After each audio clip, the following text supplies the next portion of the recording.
a Rohingya woman and her child returning to the Basara camp in SITTWE, Myanmar. Across central Rakhine, about 120,000 Rohingya have been interned in camps. Many more have fled the country.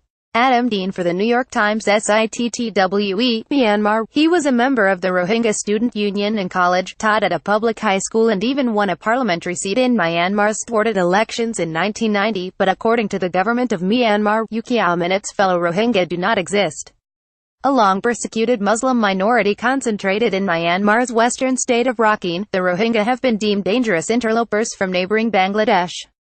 Today, they are mostly stateless, their very identity denied by the Buddhist-majority Myanmar state. There is no such thing as Rohingya, said Kyaw Min, an officer in Rakhine's state security ministry.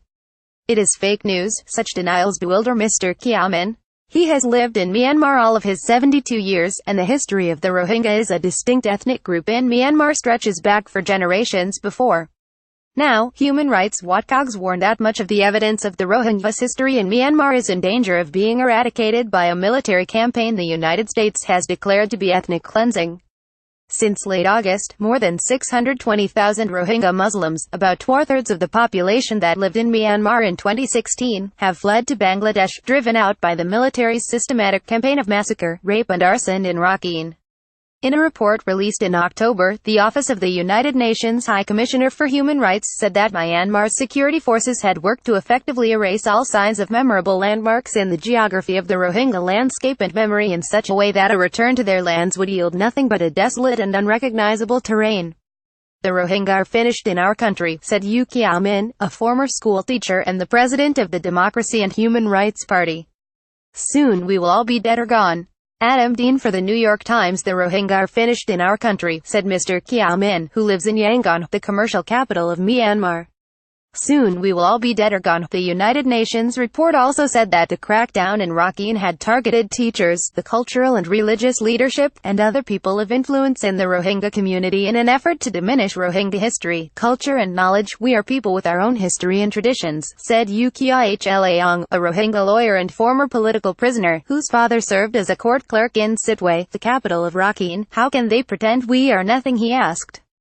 Speaking over the phone, Mr. Kyaw, who has been jailed repeatedly for his activism and is now interned in a SITTWE camp, said his family did not have enough food because officials have prevented distribution of international aid. Myanmar's sudden amnesia about the Rohingya is as bold as it is systematic. 5 years ago, SITTWE, nestled in an estuary in the Bay of Bengal, was a mixed city, divided between an ethnic Rakhine Buddhist majority and the Rohingya Muslim minority. Walking SITTWE's crowded bazaar in 2009, I saw Rohingya fishermen selling seafood to Rakhine women.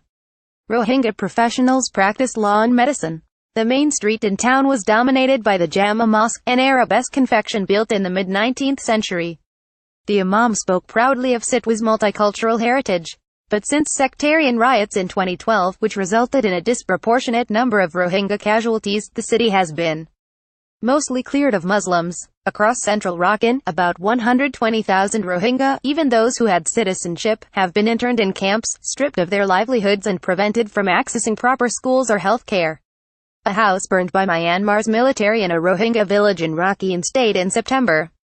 Nyan Chan Nange European press photo agency. They cannot leave the ghettos without official authorization. In July, a Rohingya man who was allowed out for a court appearance in SITTWE was lynched by an ethnic Rakhine mob. The Jama Mosque now stands disused and moldering, behind barbed wire. Its 89-year-old imam is interned. We have no rights as human beings, he said, asking not to use his name because of safety concerns.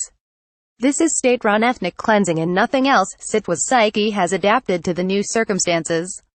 In the bazaar recently, every Rakhine resident I talked to claimed, falsely, that no Muslims had ever owned shops there.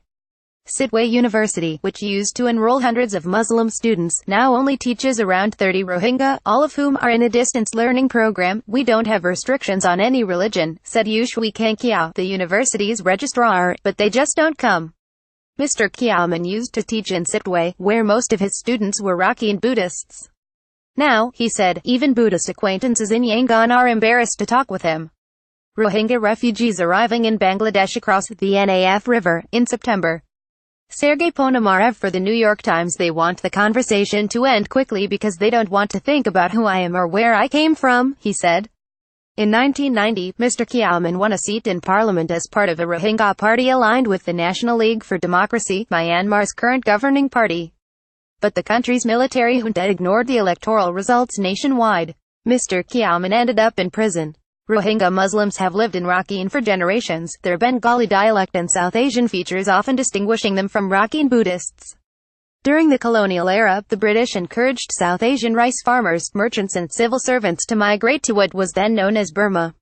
Some of these new arrivals mixed with the Rohingya, then known more commonly as Arakanese Indians or Arakanese Muslims. Others spread out across Burma. By the 1930s, South Asians, both Muslim and Hindu, comprised the largest population in Yangon. The demographic shift left some Buddhists feeling besieged. During the xenophobic leadership of Gen.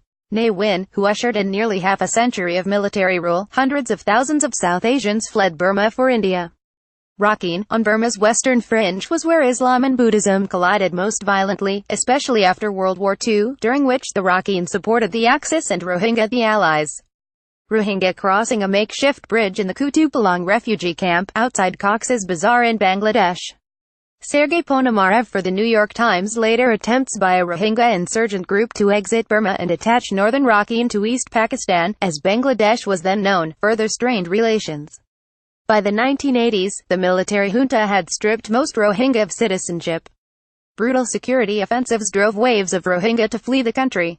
Today, far more Rohingya live outside of Myanmar, mostly in Bangladesh, Pakistan, Saudi Arabia and Malaysia, than remain in what they consider their homeland.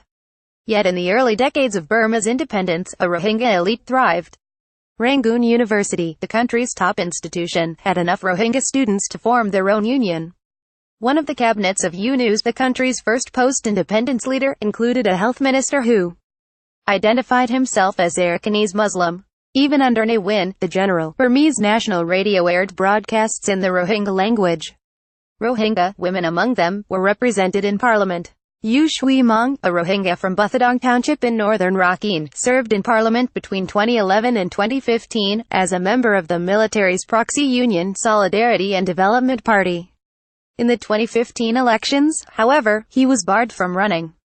Hundreds of thousands of Rohingya were disenfranchised in those polls. Mr. Shui Mong's electoral district, which had been 90% Rohingya, is now represented by a Rakhine Buddhist. In September, a local police officer filed a counter-terrorism suit accusing Mr. Shui Mong of instigating violence through Facebook posts that called for an end to the security offensive in Rakhine. The military operation began after Rohingya militants besieged government security posts in late August. Mr. Shui Mong, the son of a police officer himself, is in exile in the United States and denies the charges. They want every Rohingya to be considered a terrorist or an illegal immigrant, he said. We are much more than that. A version of this article appears in print on December 3, 2017, on page A6 of the New York edition with the headline Myanmar threatens to wipe Rohingya from memory.